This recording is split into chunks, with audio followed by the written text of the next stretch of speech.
Hello out there, we're on the air, it's hockey night tonight. 790 AM, 104.7 FM, KFGO.com, the KFGO mobile app. Follow 790 KFGO on Twitter, like the KFGO Morning Crew on Facebook. Big college hockey tournament going on at the Ralph in Grand Forks. Joining us now, NCHC Hockey Commissioner Josh Fenton on the KFGO Morning Crew. Good morning to you, Josh.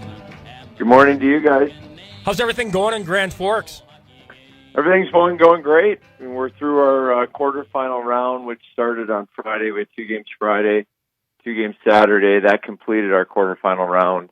And then we were off yesterday, and we're excited about 2 great semifinal games today. Minnesota Duluth, St. Cloud State in Game 1 at 3 o'clock.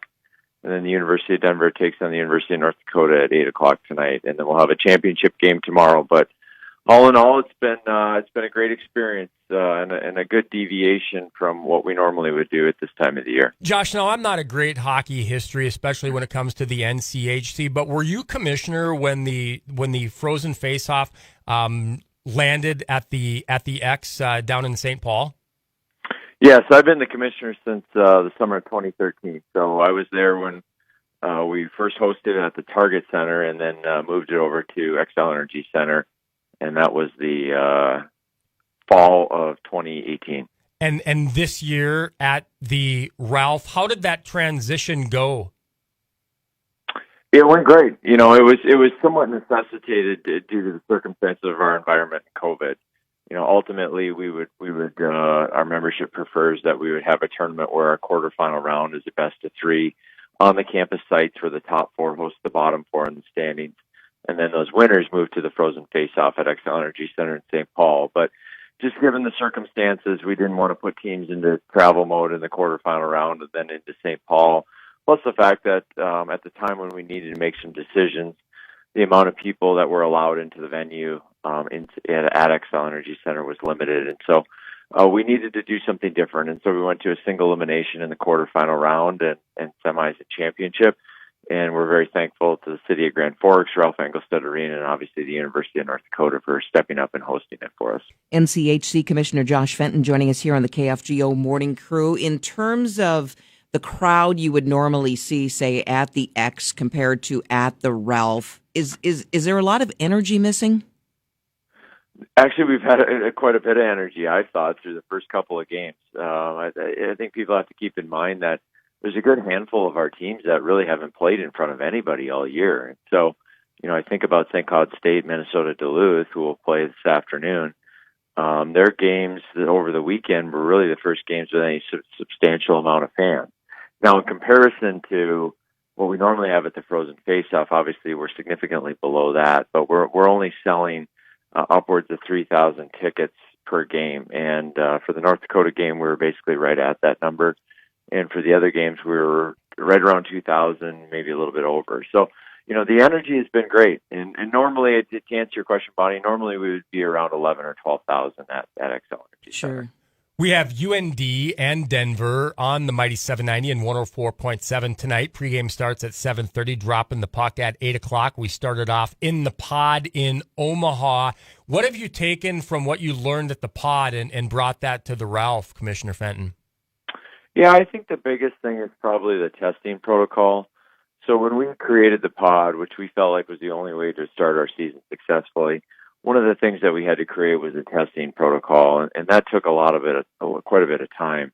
We worked closely with good doctors at the University of Nebraska Medical Center, and we set up a system and a process, and obviously we had a testing administrator that kind of conducted the testing for us through UNMC, and we knew how that went, and I think I know we've replicated that model here. We're working with Sanford Health and Legacy Medical to conduct all of our testing, which is essentially daily. And so I think that's probably the biggest thing. The other thing that I would say is just the general overall medical operations protocol and what we're asking our participants to do, whether it be participating teams or people that are working the event, in terms of mask wearing, distance from others, whether it's dining policies, people are not allowed to dine into the restaurants. And so there's a lot of mitigation measures that we put together in the pod that have been transferred over to the Frozen Faceoff here in Grand Forks. And I think I had seen from our sports department, Judge, 94 of 96 league games completed despite COVID? Yeah, we're extremely proud of that. And to be honest with you, Bonnie, we were 4 games away from completing the entire schedule when, unfortunately, I got a call the last week of the season with the COVID issue, amongst 2 of our teams that were playing each other, and that was going to wipe out their 2 games that they were going to play that last week. But, I think that goes back to the schedule structure that I thought was very thoughtful that our membership put together, which included starting the season in a pod. And we believed it was our only way to really take care of the start successfully during a time when COVID was obviously quite more prevalent in our country. And then we built in quite a bit of flexibility in the second half. We had a bunch of open weekends where we could slide games if we had COVID issues. And we certainly had COVID issues amongst many of our teams, but we were able to move games around. And we were able to keep all games on the schedule, like I said, up until that last week. So we're really proud of 94 of 96 games being played. You bet. Josh Fenton, NCHC Commissioner, joining us here on the KFGO Morning Crew. There's some teams, though, that are affected by COVID protocol here in the Frozen Faceoff. Is that correct? Well, the University of Denver and Colorado College, they came in with some COVID issues that prevented them from bringing their entire rosters to the event. Obviously, the people that came to the event had gone through our testing protocol prior to arrival, and all of those players certainly were fine and healthy. But unfortunately, they've had a few players that have been impacted that they just haven't been able to travel with their full roster. And so, but we've had no COVID issue while we've been here in Grand Forks. In fact, I don't know exactly the number, but I would imagine we're in the neighborhood of probably 500-ish tests have been conducted thus far, and we haven't had any issue to this point. Well, we're happy you're here. Grand Forks is happy you're here. UND is happy that you guys are here. I'm just kind of curious, does it take away anything from the players, maybe in terms of scouts watching them, if this Frozen Faceoff was down at the Excel versus here in Grand Forks?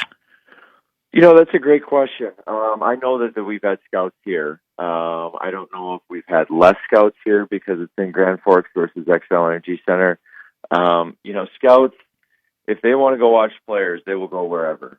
So whether that's Grand Forks, St. Paul, or, the middle of nowhere, Canada, they'll find the players. And I know that we've got a lot of high-quality players in our conference, some that have already been drafted, some that will be drafted, and then probably some great free agent prospects that are out there. And so I know the scouts have been around because I've seen a few of them around the building.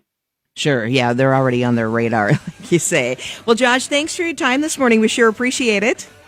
Yeah, thanks for having me, guys. Appreciate it. You bet. You take care. That's Josh Fenton, NCHC Commissioner, joining us here on the KFGO Morning Crew. Again,